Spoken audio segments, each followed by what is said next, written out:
MPP Blais for keeping this in the legislature when you arrived there. I want to thank Joanne Chianello, who worked so hard to bring this story into the public, to make sure that people in Ottawa knew exactly what was happening on council.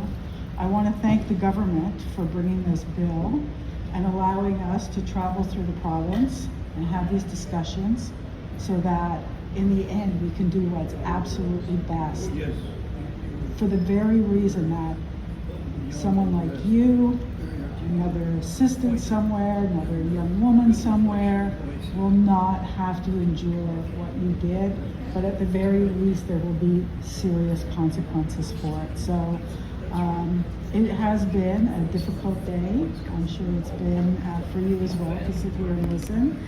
But I do thank you again, Stephanie, for being here and for having the strength and sharing that strength with us today. So thank you. Thank you so much. I really appreciate that. Thank you. MPP Watt, final rounds of questions? Thank you, Madam Chair, and thank you to both of you for coming here today and being a part of this important conversation. Stephanie, I'm very moved by you coming here today, you sharing your story. It's very powerful, and my colleague MPP Fraser said it perfectly. Like, this is the exclamation point that was needed today. This is my third hearing on this very important issue. There's overwhelming consensus from presenters.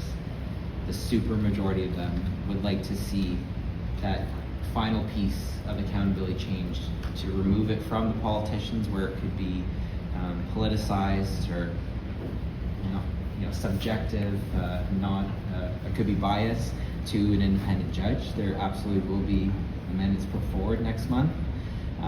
So your story and advocacy is so critical to making sure that we get this legislation right. Nancy earlier, who also courageously came today and spoke and shared her story, said that we need to get this legislation right, and that's exactly what we need to get done. So I'm grateful that the government has brought this to committee and touring Ontario to hear from as many people as possible so that we do get it right. I don't really have any more questions, but I would like to give the floor to you and give you final thoughts and words if you do have any. I want to reiterate how thankful I am for everyone here for not letting this issue die and just having it forgotten. It has been almost 6 years since I started this process, and it has been a long process. When I started it, I joked that by the time the pandemic hit, I had gone through so much that I was ready to isolate and hermit, and I felt like it was just an excuse for me to no longer tell people, I'm sorry, I can't go to your party. It's not because I'm trying to keep my life together right now while I wait out in limbo for this process to complete. It's because global pandemic. It's been a really long road, and I am very grateful that people have continued to fight for this. MPP Blais, thank you so much for everything you've done. Joel Harden had also done, was wonderful for giving us a voice. Many of the people, everybody here at the table today, I'm very grateful for the kind words and for people considering this and taking it seriously, because at times I have felt very demoralized by the system, especially at Queen's Park watching this die. The last time I was not hopeful that anything would change. So I'm very, very pleased to be wrong in that situation, and I really appreciate everything you do, and I know you guys colloquially, you members work very hard, and I appreciate it. Thank you very much for listening. MPP Blair? Did you want that? Yeah, sorry, that was a great way to finish, but I just also wanted to say thank you very much. You know, you've been working on this for 6 years. I've had the pleasure of getting to know you and work with you. Well, pleasure is maybe not the right word, but the opportunity to work with you over the last 5 years or so to kind of advance this issue with you and Nancy. And you know, we've not mentioned Victoria today, but she also is very courageous in coming forward and putting her name to it. And just want to thank you for sticking with it, informing us of the challenges, relieving some of us of our guilt that I think a lot of us felt around the council table. And hopefully next month when we review amendments, we'll be able to make some tweaks to get it closer. You know, I was mentioning to Minister Clark over lunch that I wish that our amendment process was closer to how city councils do things in terms of the kind of open flow of questioning and answers and things with staff there. Because honestly, with this legislation in particular, where I think we're like 98 or 99% in agreement, I think that would probably end up with a better solution than kind of how we do amendments at Queen's Park. But I think we'll have two more public hearings, Madam Chair, and then a pretty rigorous clause by clause in August, and hopefully if things go well, we'll get this thing wrapped up and passed before Christmas and bring some resolution to this. So thank you very much. Thank you, and thank you. I just also want to thank everybody that came out today, yourself included, that it doesn't always have to be everybody speaking in favor of things. That's how you find out if there's flaws and how to overcome it. So I'm grateful that this process is taking place. Well, thank you very much to all the presenters today. It's been a long day, and I really appreciate everyone coming forward. If you would like to submit any written materials to the committee in addition to your presentation, the deadline for written submissions is 2 p.m. on Monday, August the 18th, 2025. There being no further business, this committee is adjourned until 10 a.m. on Thursday, July 24th, 2025 in Whitby, Ontario. Thank you. I'm interested to hear what you have to say about the other penalties for other infractions that might not be to that degree, but still 90 days just seem to be not enough given the situation. So I'd love to hear your comments about other penalties. So my understanding is other penalties, not in the case of the Shirelli situation, but potentially comparable, is that, or not of that? Because to be honest, like you said, one, I am very pro-education. I think it's important, and I plan to always continue my own education, but I think that can be very helpful, especially for the people who are most at risk at having abuses of power used against them. They need to know their rights in a meaningful way, not just in a course that they can click through and not pay attention to because it's whatever. Because a lot of the people that were brought to our office were brought with little to no knowledge of how things were, and we were told that's how things were. So having meaningful education that and showing people how they can be protected properly, and to MPB McKinney's point, the person who never pursued anything against someone because it would destroy their career. If you make an anonymous complaint, depending on the nature of the complaint, they'll know who it is. So I think that having things in place to make sure that the people who are vulnerable know their rights, the financial penalties and other things of that nature will help enforce when education isn't going to do anything, like in cases of my former boss. But to be honest, I haven't really considered about the nature of other penalties, because again, I do think our democratic process is important, and I, like everyone said, I don't take this lightly to remove someone. I think that's what I am more focused on here, is somebody who is a clear and present danger to those around them. And also the mention of a security check or people planning to run for council and things of that nature, to me, would be a good start for letting voters know who they're voting for. Because a lot of people said, well, they shouldn't have voted for him, or I wouldn't vote for him. No one knew that for a long time. Like, the people who did were probably a part of the problem, or sorry, were a part of the problem, but those things don't come out because they hide them. So if you can add something like that, you can help prevent that problem. Sorry, I don't know if that answers your No, that's question. fine. No, that's fine. I really appreciate you coming here. I know you've been a really great vocal champion for the government to do something, and I'm glad you came. I like MPP McKenney, appreciate the fact that you're here to sort of close things off. And as Mr. Fraser said, how much time do I have? 2 minutes? Okay. So I have to ask Mr. McLeod, just because I don't think the government's going to change the name of the act, but I would like to know whether there's any other options that you think should be considered. City councilor misses 3 meetings in a row, they are removed from council. Yes. Okay. And do you know that if they don't submit their election expenses on time, and that they can be removed from council? Absolutely. I've reviewed all of the various ways currently which removal can occur. Do you think that a councillor should be able to miss 3 meetings, or 6 or 9 in a row and not be removed from council? Absolutely not. If you're missing 3, that's how it is. No, but is there a number? It's 3, I believe. Yeah, but is there a number that for you is unacceptable, that a councillor cannot miss more than that before they should be removed because they're not doing their jobs?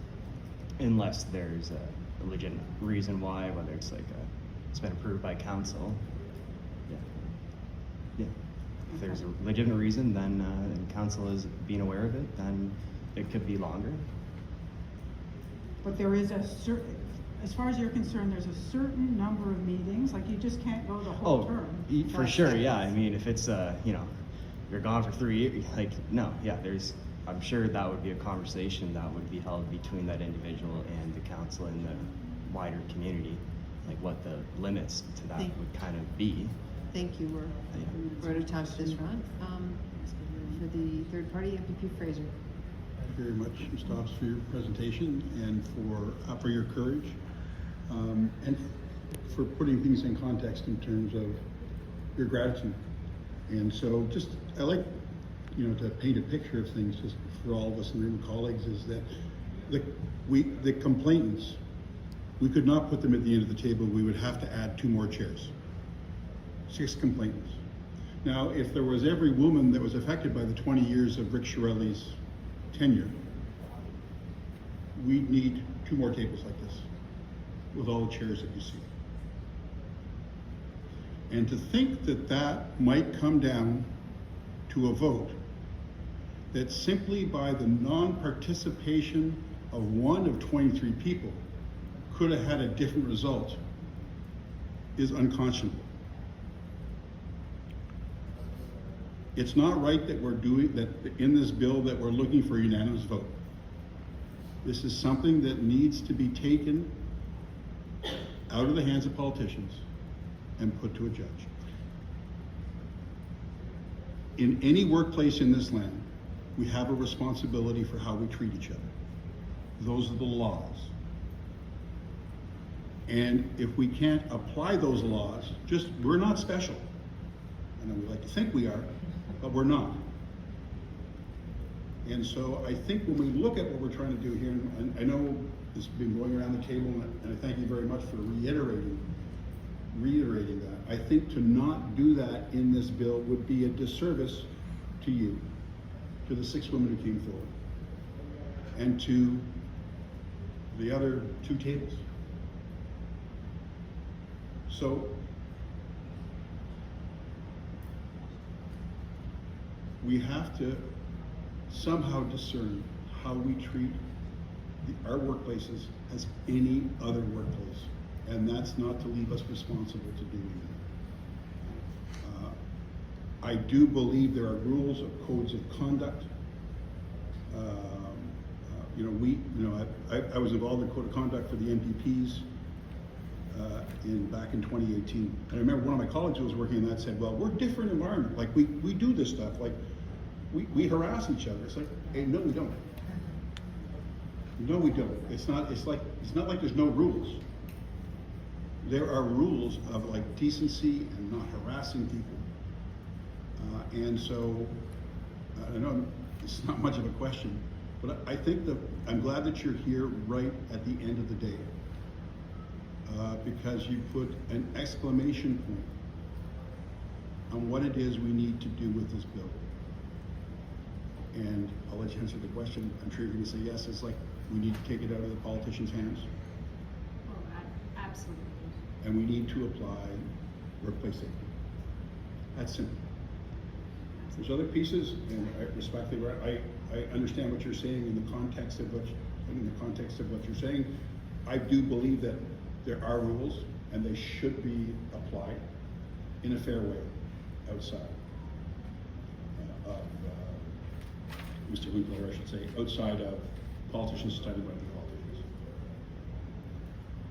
So, I don't know if any of my colleagues, sorry for, but I'm just so glad that you're here at the end of the day, because I think it's really, and I can't thank you enough for doing all the things you've done to stick with this and be brave and stand up for people who couldn't. To remove Councillor Shirelli, gone to a council vote, even a 2/3, as opposed to it going completely outside of the city through a judicial process, like other criminal harassment cases do. I wonder if you have an opinion So on that. is your question if you think things would have been different had this existed, but perhaps with like a 2/3? Had you known that the outcome would have gone to a judicial review, it would not have been, you would not have had Councillor Shirelli lobbying other councillors, for example.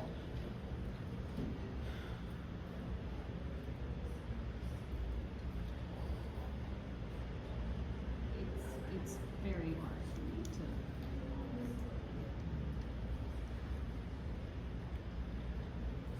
I know that Councillor Shirelli believed that he lived in House of Cards, and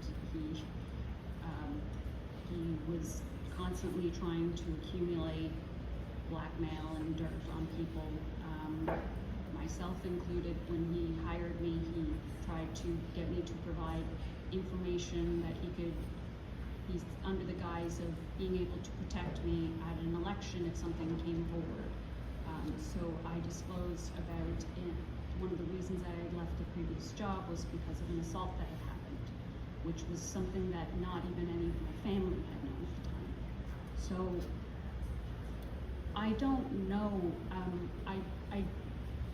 I'd like to say that I knew a number of members on that council, and many of them were very good people. I'm not going to speak to the character of everyone there. So I'd like to hope and think that things would have turned out differently and that he could have been removed with something like that. But I didn't trust a lot of people around that time.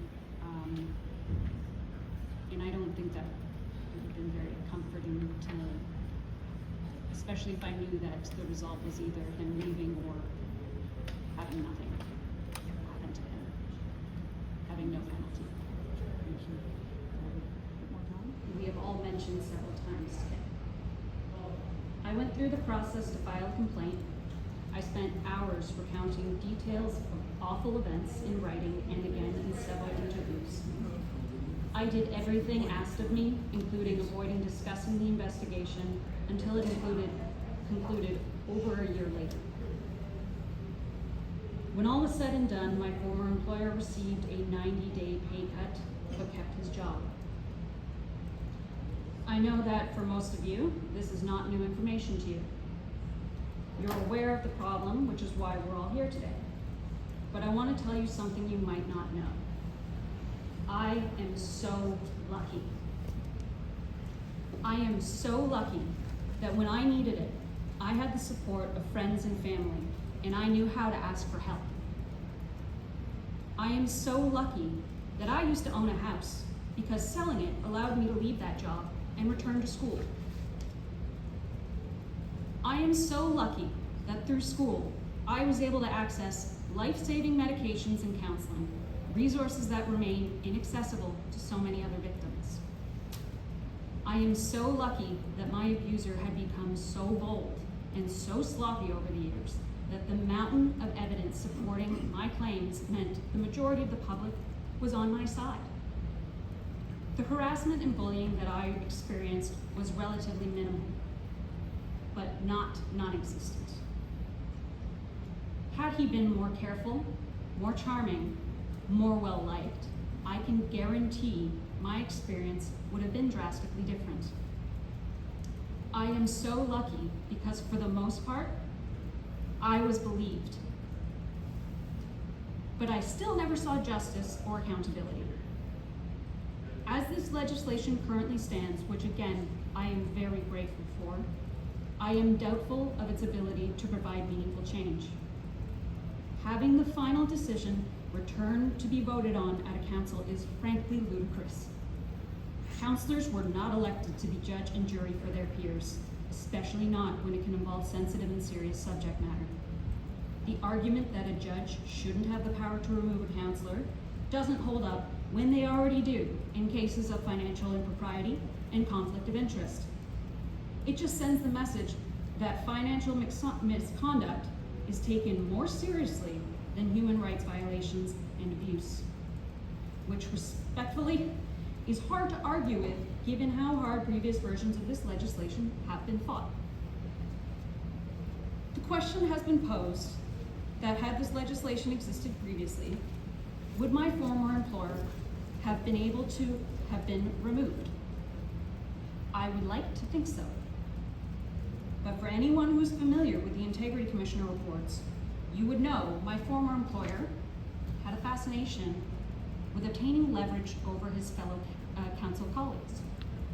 At a threshold of 100%, all it would have taken is one compromised colleague out of 23 to not vote by stepping away, and he would have walked away with zero consequences.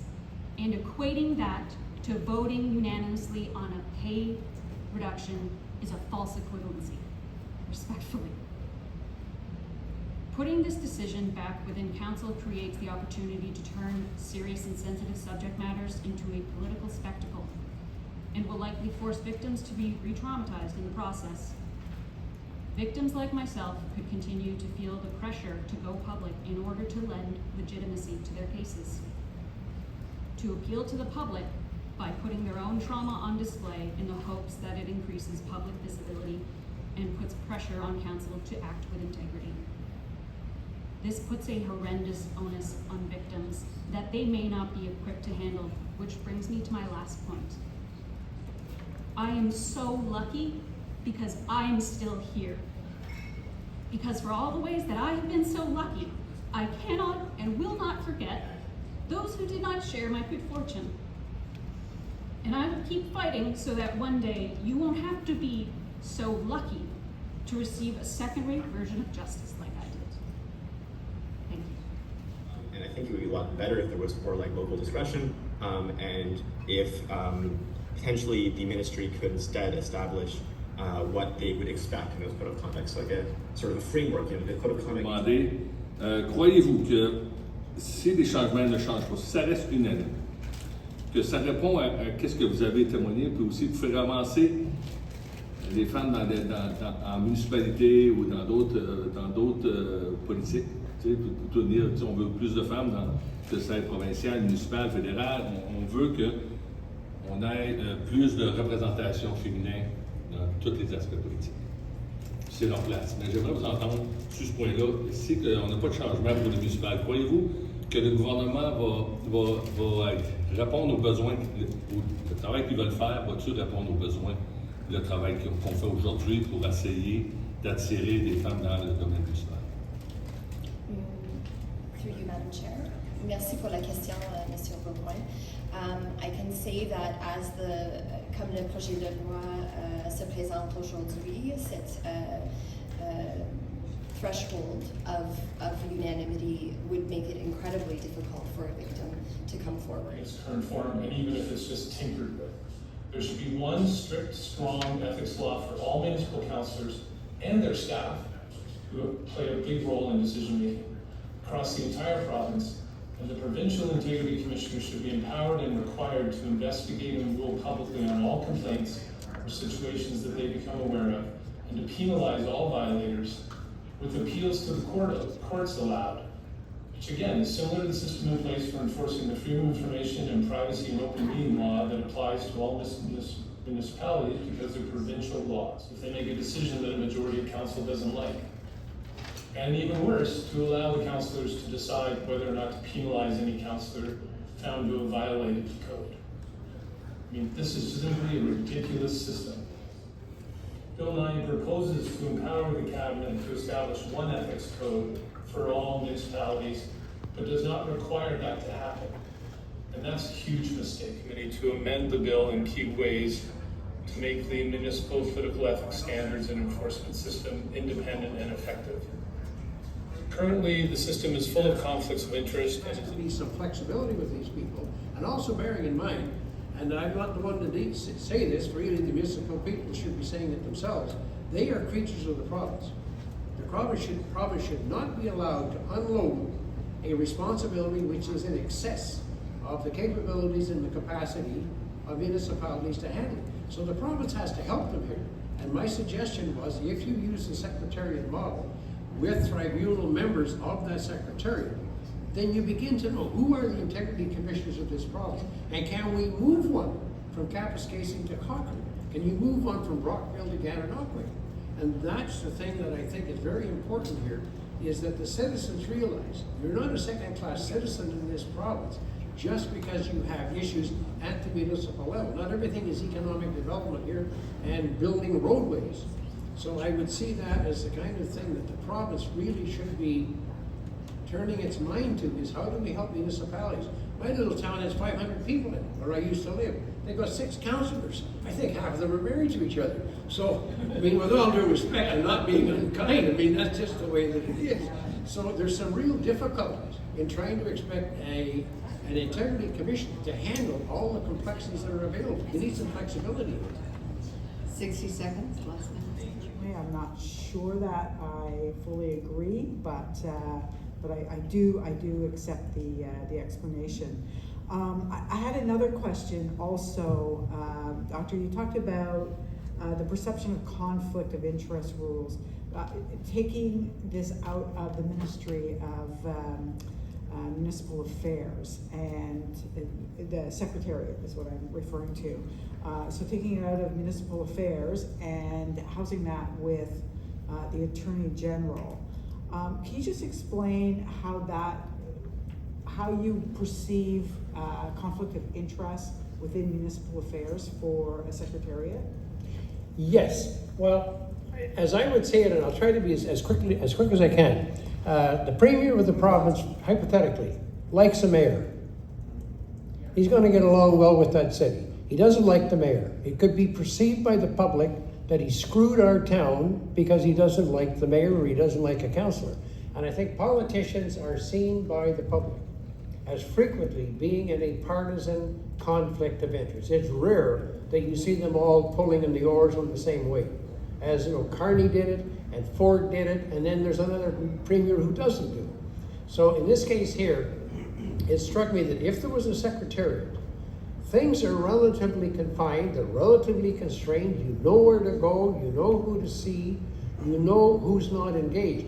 And I don't see the Attorney General's office being in the same kinds of conflicts politically as the others do. I think there's a sense this is the law. And it doesn't have to be the judicial law, but it's the mindset that goes with the Attorney General's office, that it's not in conflict the way that others are. And a municipality, the city of Toronto, could get its nose out of joint over the mayor, or over the premier, so that becomes an issue. So that was my point, is that if there is a secretariat, you try to clear away the noise and the flack, and you stick to the signal. And if the signal is within the Secretariat, then they're not mad when Steve Clark was the minister or Calandra was the minister, and you now have a new minister in Flack. Keep them out of this issue whereby it's between a councillor or a member of council and the public at large in a municipality. That would be the essence, I think, of the Secretariat argument. Not trying to be argumentative in any way, but I guess that brings me back to the first question I asked you about the referral to the courts, and your rationale being that, it could take too long because of the court system. But if we really are talking about an effective and efficient system for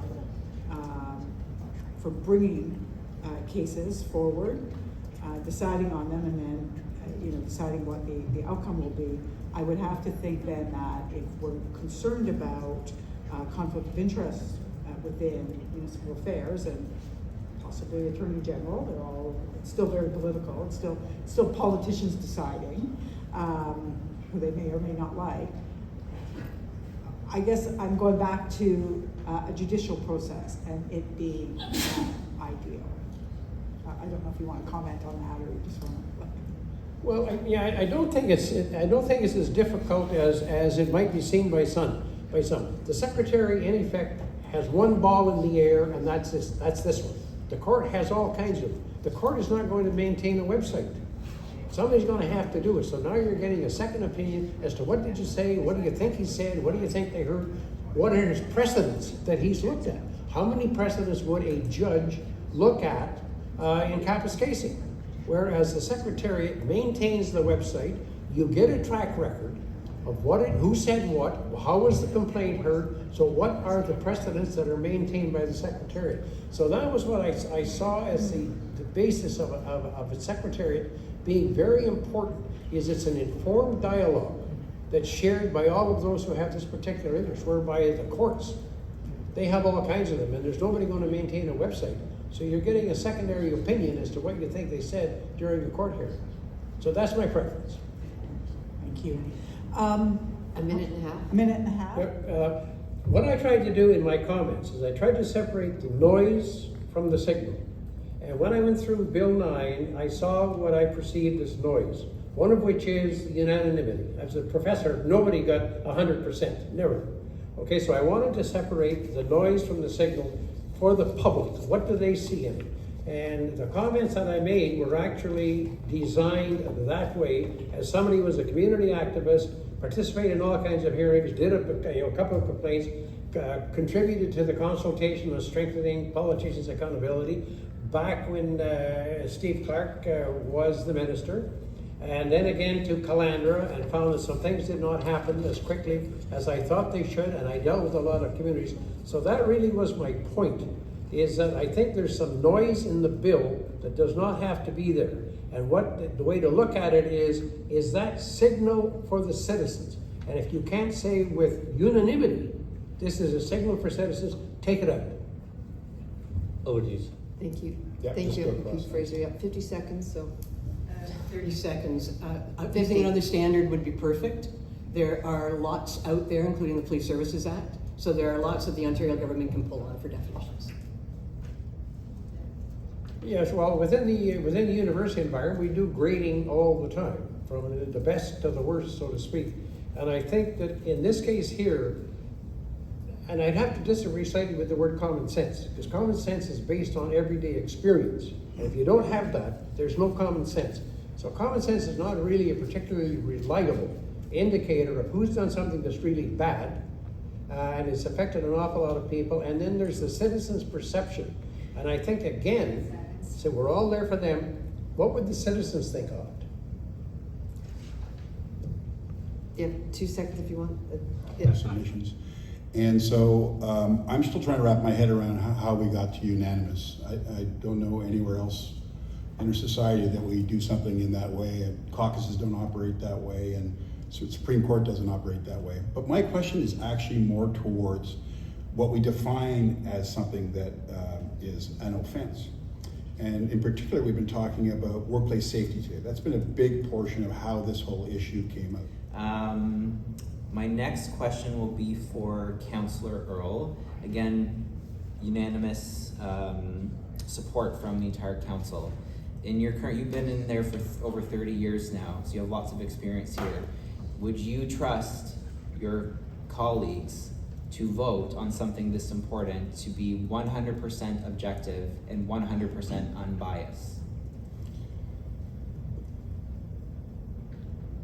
I would say in most cases, yes. In the 34 years, I've probably sat with 2 councillors in total.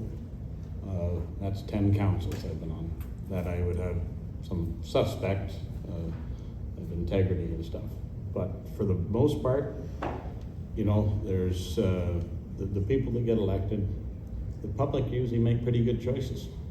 And, the public, in a lot of cases, and Robin has talked about being small town, they know who they're voting for. And if there was an integrity problem, they probably wouldn't have got elected. Are you worried about any potential politicization of this bill? I think there already is some in some of the councils that in Robin talked about, factions and councils. I think that's where some of these integrity charges are coming from. Is the current threshold for getting rid of a councillor? I understand that it needs to be high, but it doesn't need to be impossible. And currently, what the bill is at is that it needs unanimous support, plus everyone must be present. So if there's just one person that doesn't feel comfortable in that vote and they don't show up or they go to the bathroom, it falls. With AMO, you've said, okay, we see that the government's in this position, so we're supportive of a 2/3 majority. But in the initial iterations of the concept of this bill, for example, one that was put forward by my colleague MPP Stephen Blaise, it did go to an independent judge. So my question for AMO is if an amendment, when an amendment is put forward to change that 3rd step to put it to the courts and an independent judge, would you be supportive of that? The 3 of you for coming here today. Oh, sorry, I switched seats. The microphone's over there. I'm okay? Okay. Okay, perfect. Thank you. Thank you to the 3 of you for coming here today and being part of this important conversation.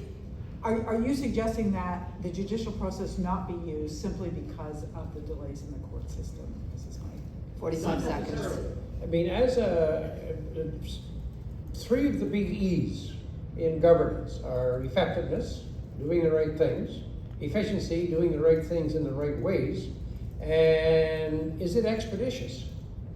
And when you have cases whereby you have a ward with 50,000 people in it, and you do not have effective representation because the councillor is in trouble, the council is preoccupied with the councillor who's in trouble, and so one of the keys is you want to move this through as quickly as you possibly can. And this is not, frequently it's not a civil trial, and it's not a criminal trial. The kinds of evidence that you're bringing forward are quite different. And so the judicial process, sorry? I'm afraid that's all the time you have right now. Oh, sorry. So that's okay. I tried. In your area, a number of small municipalities are facing really significant financial challenges, and that could be. Has already been deemed, as far as I can see, as not eligible to actually deal with the remarks. So in fact, the MIC has a role to play in local government, but one that is not deciding what to do with the consequences of a series of work as to whether or not somebody has violated the code of conduct. Decide consequences. And the response that I gave is no.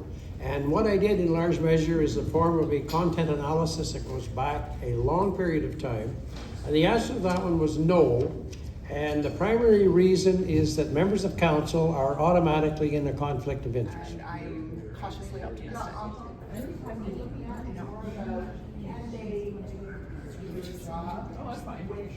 Your story is really moving, and it's, in large part because of you that we are here today.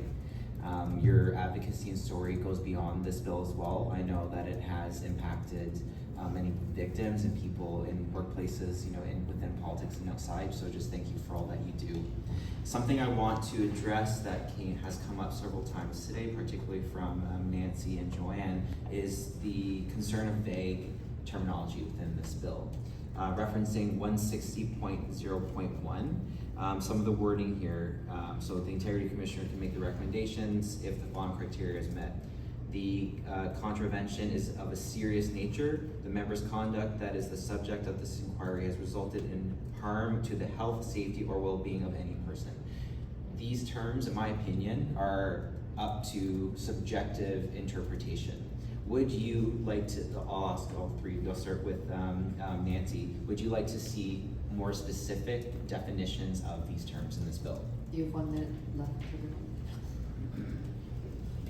Yes, please. Joanne? Yeah, I would, and I think that the Occupational Health and Safety Act already gives us a framework for what kind of behavior is not acceptable, and so we have it, let's use it. Thank you. And Councillor? Thank you. I would echo the most comment. I think if you start listing some, you're going to forget others by accident, and if you follow what is already in occupational health and safety, that's a good guide. Thank you all very much. I spoke with many dozens of women during the investigation about over the behavior of Rick Chiarelli. Many women actually came forward and were named in media stories. They're very brave because they had to answer a lot of questions about their own lives, and they put themselves in the microscope. But there were many other people that I spoke to. They maybe corroborated some evidence, but they did not want to come forward. And in fact, the behavior I reported in 2019, one job applicant, it had been recent, but many of the stories I reported was a behavior that happened years earlier, and it was all from people who had already left his employment. They said every single one of them said they were afraid to speak up because a counselor staffer that I'm sure Nancy can speak to more is hired and fired at the whim of a council member. They don't really have any protection. They don't have unions. They don't have associations. In particular, they don't have anyone to speak to, and this was changed. The City of Ottawa, to their credit, had changed their policy, and they have I believe, and again, Councillor Riley Brockington could confirm, they have a dedicated HR person that council staff can speak to when they have concerns. And I'm not sure how the mechanism would work in Bill 9, that is not my expertise, but absolutely, if there is any way to bring into the code of conduct that there or any part of the legislation, that there must be someone in the clerk's office, for example, someone in HR, who is a person with responsibility to both hear from and protect the jobs of people in political offices. I think that would be extremely helpful because I think it's kind of all over the place. And I think part of the stories that we reported was the shock of many people working in City Council, on Councillors Row, who had no idea any of this was happening. It's third-party investigations, IC training standards, enforceable timelines, trauma-informed processes, and yes, a non-political legal path to removal when harm is substantial to lose their seat. Let me put it plainly, a member of council can be removed for missing 3 consecutive months of meetings or for filing their election paperwork incorrectly, but not for creating a workplace deemed unsafe by an official investigation. Good morning, and thank you to the committee for the opportunity to speak today. My name is Nancy Cairns. I'm a former councilor's assistant to Rick Chiarelli and an advocate for safer, more accountable workplaces and municipal government through Safe Workplaces for All. Councillors publicly called for his resignation. I looked to MPP Catherine McKenney. And at one budget meeting, most of council refused to sit at the same table as Chiarelli. How is this guy still in office? And which is why I